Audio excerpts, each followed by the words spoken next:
একটি বিমান দেখা যাচ্ছে নেপচুন এয়ারলাইন্স। সেই নেপচুন এয়ারলাইন্সে আমরা দেখছি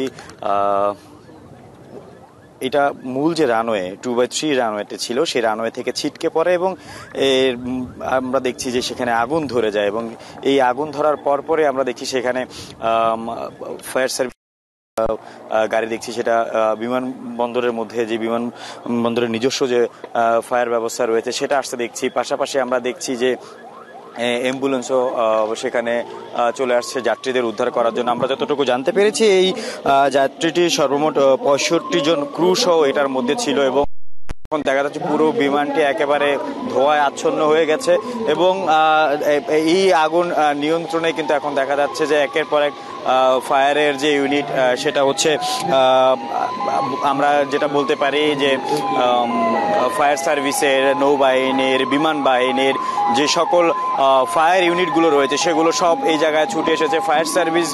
যেমন দেখছি তেমনি যাত্রীদের নিরাপদে উদ্ধার করার জন্য আমরা দেখছি যে সেই জায়গাটিতে যে অ্যাম্বুলেন্সগুলো রয়েছে, যে চিকিৎসকদের যে গাড়িগুলো রয়েছে, দূর থেকে এই যে নেপচুন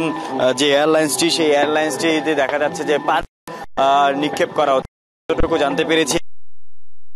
সর্বমোট 65 জন ক্রু ছিল। এটি শারজা থেকে আসছিল এবং রানওয়ে 2-3-তে অবতরণের পরে বিমানটি রানওয়ে থেকে সরে ট্যাক্সিওয়ে ব্রাভোর 200 ফুট দূরে কার্গো অ্যাপ্রনের সামনে গিয়ে ছিটকে পড়ে। বিমান কর্তৃপক্ষ তারা আমাদেরকে জানিয়েছে এরই মধ্যে এই যাত্রীদের 40 জনকে একেবারে নিরাপদে তারা উদ্ধার করতে সক্ষম হয়েছে এবং এই ভেতরে সর্বমোট যে 65 জন যাত্রী এবং ক্রু ছিল সবকিছু মিলিয়ে সেখান থেকে 4 জন মারা গেছে এবং এখনো দেখছি ফায়ার সার্ভিসের একের পর এক ইউনিটগুলো কিন্তু সেই জায়গাটিতে যাওয়ার চেষ্টা করছে। এবং দর্শক একটি বিষয় জানিয়ে রাখি, এখানে আতঙ্কিত হওয়ার কিছু নেই। যারা মারা গিয়েছেন আমরা বললাম এবং ফায়ার সার্ভিসের ইউনিটগুলো দেখছেন একটি বিমান একেবারে আগুনে বশীভূত হয়ে গেছে, এই জিনিসগুলো দেখে আসলে আতঙ্কিত হওয়ার কিছু নেই। এটি একটি অগ্নি নির্বাপন মহড়া এবং এটি বিমানবন্দরে প্রতি বছরই করা হয় এবং এটা চট্টগ্রাম বিমানবন্দরে করা হচ্ছে অগ্নি মহড়াটি এবং এই মহড়ার মাধ্যমে যাতে যদি কখনো বাস্তবেই এই ধরনের ঘটনার সম্মুখীন হয় বিমানবন্দর, তাহলে আসলে কি ধরনের ব্যবস্থা তারা নেবেন এবং কতটা দ্রুত তারা এটা নির্বাপন করতে সক্ষম হবে সেই বিষয়গুলোই কিন্তু তারা সবসময় দেখার চেষ্টা করে এবং এই পুরো কাজটা একেবারে তাদের নিয়ন্ত্রণ আনতে ঠিক কতটুকু সময় লাগে সেটা তারা বের করার চেষ্টা করে এবং এই যে যাত্রীদের কিভাবে নিরাপদে সরিয়ে নিবে, তাদের কিভাবে চিকিৎসা ব্যবস্থাটা করবে এবং আগুনটি নিয়ন্ত্রণে তারা কি ধরনের পানি ব্যবহার করবে না ফোম ব্যবহার করবে, কি কেমিক্যাল ব্যবহার করবে সেই বিষয়গুলোই কিন্তু তারা সব সময় এটি একটি প্র্যাকটিস বলতে পারি, অনুশীলন বা মহড়া তো বললামই, এই যে মহড়ার মাধ্যমে তারা চেষ্টা করে সেটাই। এখন আমরা দেখছি যে এই বিমানে যে যাত্রীরা ছিলেন সেই যাত্রীদেরকে আসলে দেখা যাচ্ছে যে পাশে যে রানওয়ের পাশে যে ছিটকে পড়েছে বিমানটি তার পাশ থেকে তাদেরকে উদ্ধার করার যে চেষ্টা সেটি চলছে। অ্যাম্বুলেন্সগুলো ঠিক সেই জায়গাটিতেই রয়েছে এবং সেখানে দেখা যাচ্ছে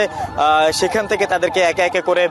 অ্যাম্বুলেন্সের দিকে নিয়ে আসা হচ্ছে, এই দৃশ্যটিও দেখতে পাচ্ছেন এবং এই সবগুলোই হচ্ছে মহড়া। শুধুমাত্র এটা আসলে আতঙ্কিত হওয়ার কিছু নেই এবং আমরা এটাই বলবো যে এই ধরনের ঘটনাগুলো শুধুমাত্র তাদের সক্ষমতা যাচাইয়ের জন্যই কিন্তু প্রতিবারই করা হয়ে থাকে, আমরা সেটাই দেখছি এবং এখান থেকে দেখা যাচ্ছে যে ফায়ারের এই ঘটনার পরে কিন্তু হেলিকপ্টার দিয়েও উপর থেকে আসলে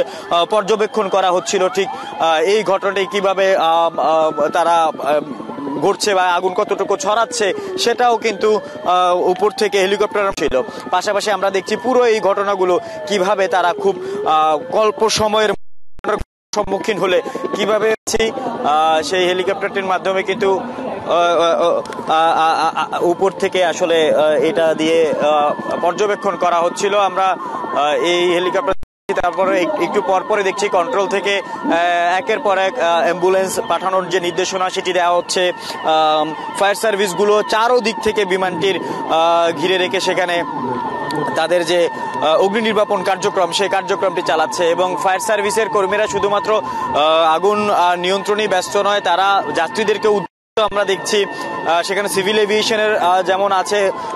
সবকিছু মিলে যতগুলো সংস্থা এই বিমানবন্দরের সাথে জড়িত সবারই কিন্তু এর অংশগ্রহণ আছে এবং তারা চেষ্টা করছে ঠিক এই ধরনের ঘটনার সম্মুখীন হলে কতটুকু সময়ের মধ্যে তারা সেটি শেষ করবেন, কতটুকু সময়ের মধ্যে এটা নিয়ন্ত্রণে আনবেন এবং উদ্ধার করতে কতটুকু সময় লাগে, একটি আগুন নিয়ন্ত্রণে বিমানে আগুন লাগলে সেটা নিয়ন্ত্রণে কতটুকু সময় লাগে, সব বিষয়গুলোই কিন্তু তারা পুঙ্খানুপুঙ্খভাবে এই মহড়ার মাধ্যমে তারা চেষ্টা করে সেটা বের করার জন্য, যাতে এই ধরনের ঘটনার সম্মুখীন হলে সেটা নিয়ন্ত্রণে তারা খুব দ্রুত ব্যবস্থা গ্রহণ করতে পারে। এবং সেটাই আমরা দেখছি সেখান থেকে এই আমাদেরকে যে জানানো হয়েছে যে মহড়ার যে বিষয়টি তারা নির্ধারণ করেছে নেপচুন এয়ারলাইন্স, সেই নেপচুন এয়ারলাইন্সটি শারজাহ থেকে আগত এবং এই ধরনের আন্তর্জাতিক বিমানগুলো যখন হবে সেটাই আমরা জানতে চাচ্ছি এবং সেই বিষয়গুলো আমরা যেমন দেখছি তারাও আমাদেরকে এই বিষয়গুলো একেবারে দেখানোর যে চেষ্টা সেটা তারা করছেন, আমরাও সেটা দেখছি এবং আপনাদেরকে জানানোর চেষ্টা করছি এই ধরনের ঘটনার সম্মুখীন যদি কখনো হয় বিমানবন্দর তারা কি ধরনের ব্যবস্থা গ্রহণ করবে। এখানে আমরা যতটুকু দেখছি যে এই ঘটনাটি প্রতি বছরই কিন্তু তারা এই মহড়ার আয়োজন করে থাকে এবং সেখানে দেখা যাচ্ছে যে এই যে পাশে যে সড়ক অর্থাৎ এই যে রানওয়েটা সেই রানওয়ের পাশেই আমরা দেখছি যে একটি মাটির যে জায়গাটি দেখা যাচ্ছে, ঘাস দেখা যাচ্ছে, সেখানেই কিন্তু যাত্রীরা রয়েছে। যাত্রীদেরকে আমরা দেখছি যে যারা স্বাস্থ্য কর্মীরা রয়েছেন, নিরাপত্তা কর্মীরা রয়েছেন, ফায়ার সার্ভিস কর্মীরা রয়েছেন, তারা সেখান থেকে তাদেরকে উদ্ধার করে নিয়ে আসছেন এবং একের পর এক অ্যাম্বুলেন্স কিন্তু আমরা দেখছি যে সেই জায়গায় যাচ্ছে। সেখান থেকে তারা যারা আহত হয়েছেন তাদেরকে রিসিভ করছেন এবং সেখান উদ্ধার করার পরে আসলে নিয়ে যাচ্ছেন চিকিৎসা দেওয়ার জন্য। এবং বাংলাদেশ বিমান বাহিনীর একটি হেলিকপ্টারও দেখা যাচ্ছে এই ঘটনাকে কেন্দ্র করে চারোপাশ দিয়ে প্রদক্ষিণ করছে আকাশে এবং তারা বোঝার চেষ্টা করছেন এবং পুরো বিষয়টি তারা অবজারভেশনে রেখেছেন, পর্যবেক্ষণে রেখেছেন। এবং দর্শক আমি আবারও বলি, যারা এখন যুক্ত হয়েছেন এটা আতঙ্কিত হওয়ার কোনো বিষয় নয়, এটি একটি অগ্নি মহড়া। এই মহড়া প্রতি বছরই করা হয় বিমানবন্দর কর্তৃপক্ষ থেকে এবং তারা শুধুমাত্র একটি বিষয় জানতে চায় যে তাদের সংশ্লিষ্ট যে সংস্থাগুলো এখানে রয়েছে, বিমানবন্দর সংশ্লিষ্ট সংস্থাগুলো, তাদের পূর্ণাঙ্গ এই ধরনের একটি ঘটনা ঘটলে বাস্তবে সেই সময় তারা কে কি করবে, কাদের কি করণীয়, সেটা কিন্তু তারা যাচাই বাছাই করার একটা সুযোগ পায় এবং কতটুকু সময় লাগে সেটা সম্পর্কে তারা একটি প্রাথমিক ধারণা পায় এবং এইটা নিয়েই কিন্তু এমন ঘটনার সম্মুখীন হলে তারা একটি দ্রুত বেগে কে কি কাজগুলো করবে, কার কোথায় ঠিক কি কাজ সেটা সম্পর্কে একটি পূর্ণাঙ্গ ধারণাও তারা নিয়ে রাখে। এই ধরনের মহড়াগুলো কিন্তু শুধুমাত্র বাংলাদেশেই নয়, বিশ্বের বিভিন্ন দেশে এই ধরনের মহড়াগুলো হয়ে থাকে এবং এই মহড়াগুলোর মাধ্যমে একটি জিনিস বাস্তবিক বলা যেতে পারে যে এটা আমাদের যাত্রীদের শুধুমাত্র যে সুরক্ষা নিশ্চিত করার জন্য এই ধরনের মহড়াগুলো আয়োজন করা হয়ে থাকে তাই নয়, এটা কিন্তু বিমানবন্দরের নিরাপত্তাও নিশ্চিত করে এবং এই ধরনের ঘটনার সম্মুখীন হলে কিভাবে যাত্রীদের খুব দ্রুত নিরাপদে সরিয়ে নেওয়া যায়, কতটা প্রাণহানি কম ঘটানো যায় এবং কতটা উদ্ধার করা যায় দ্রুত সময়ের মধ্যে, সেটাই কিন্তু দেখা হয়। এবং আমরা যতটুকু দেখছি যে ওখান থেকে একের পর এক আহত যারা আছে তাদেরকে স্ট্রেচারে করে উদ্ধার করে নিয়ে আসা হচ্ছে এবং একটি খালি জায়গায় প্রাথমিক চিকিৎসা দেওয়ার চিত্র আমরা দেখতে পাচ্ছি। সেখানে কর্তব্যরত চিকিৎসকরা রয়েছেন, তারা তাৎক্ষণিক সেখানে গিয়ে যাকেই নিয়ে আসা হচ্ছে উদ্ধার করে তাদের দেখভাল করছেন, কার কি অবস্থা সেটা যাচাই করছেন এবং স্ট্রেচারে করে আমরা দেখছি যে অ্যাম্বুলেন্সে নিয়ে যাওয়া হচ্ছে একের পর এক,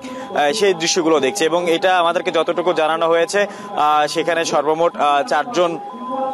মারা গেছে এমন তাদের উদ্ধার করা হয়েছে। সেখানে আমরা এই বিষয়গুলোই কিন্তু আমরা জানতে পারি এবং এই দৃশ্যগুলো এখান থেকে শুধুমাত্র একটি বার্তা তারা দিচ্ছে, এই যে স্ট্রেচারে করে যাদেরকে আহত অবস্থায় দেখা যাচ্ছে তাদেরকে কিভাবে আসলে এই ধরনের ঘটনা ঘটলে তারা উদ্ধার করে নিয়ে আসবে এবং প্রাথমিক পর্যায়ে কি ধরনের চিকিৎসা তারা সেখানে দিবে, এই সবগুলো মানে এই বিমানবন্দর কেন্দ্রিক যারাই আছেন তারা সবাই কিন্তু সেই বিষয়গুলো নিয়ে একটু নিজেদের একটা কথা বলা যেতে পারে ঝালাই করে নিচ্ছেন যে এই ধরনের ঘটনার সম্মুখীন হলে কি ধরনের ব্যবস্থা তারা গ্রহণ করবে।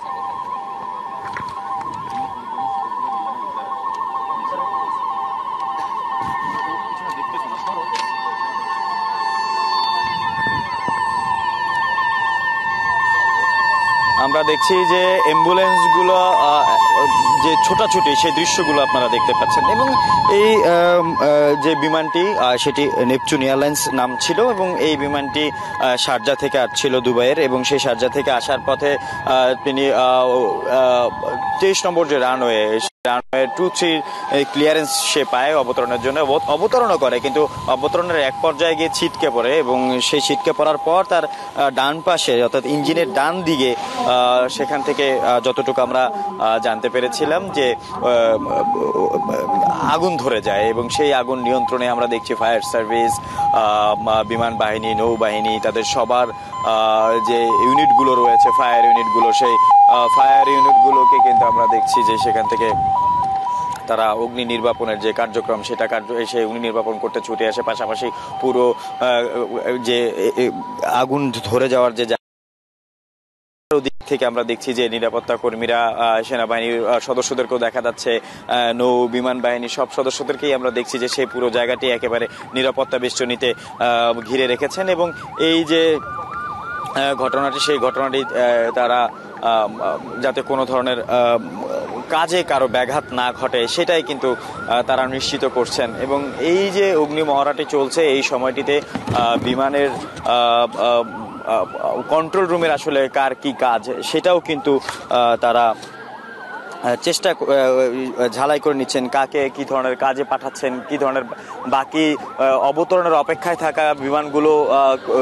এই এয়ারপোর্টে ল্যান্ড করতে পারবে কিনা, অবতরণ করতে পারবে কিনা, সেই ধরনের নির্দেশনাগুলো কিন্তু একের পর এক কন্ট্রোল রুম থেকে দিয়ে যাওয়া হচ্ছে। যেগুলো চট্টগ্রাম বিমানবন্দরে নামার অপেক্ষা ছিল বিমানগুলো সেগুলোকে হয়তো আবার ফিরে যেতে বলা হচ্ছে দ্রুত সময়ের মধ্যে যেন তারা পার্শ্ববর্তী ঢাকার